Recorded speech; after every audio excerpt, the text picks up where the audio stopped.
ខ្មែរជាពិធីបុណ្យដ៏ធំមួយដែលប្រទេសកម្ពុជាយើងបានចាត់ទុកថាជាពិធីបុណ្យប្រពៃណីជាតិគេប្រារព្ធពិធីបុណ្យចូលឆ្នាំខ្មែរជារៀងរាល់ឆ្នាំនៅថ្ងៃទី13ឬ14ខែមេសាពិធីបុណ្យចូលឆ្នាំខ្មែរមានរយៈពេល3ថ្ងៃ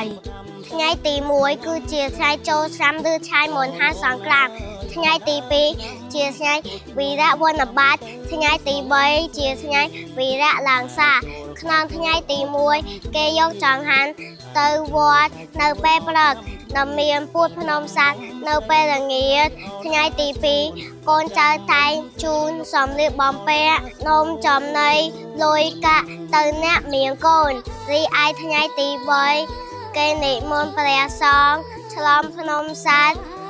ណាមានការស្រង់ទៅព្រះផងដែរគេប្រារព្ធពិធីបុណ្យចូលឆ្នាំថ្មីដើម្បីអបអរសាទរទទួលទេវតាឆ្នាំថ្មី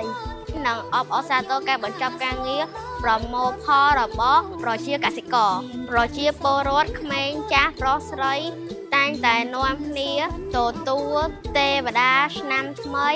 យកចង្ហាន់ប្រគេនព្រះសង្ឃនិងលេងល្បែងប្រជាប្រិយផ្សេងៗក្នុងឱកាសចូលឆ្នាំថ្មីនេះយើងខ្ញុំសូមជូនពរដល់ប្រជាពលរដ្ឋខ្មែរគ្រប់រូប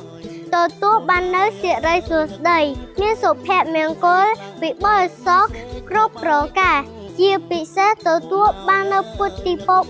4ប្រការគឺអាយុវណ្ណៈសុខៈពលៈកុំបីឃើញគ្នាឡើយសូមអរគុណ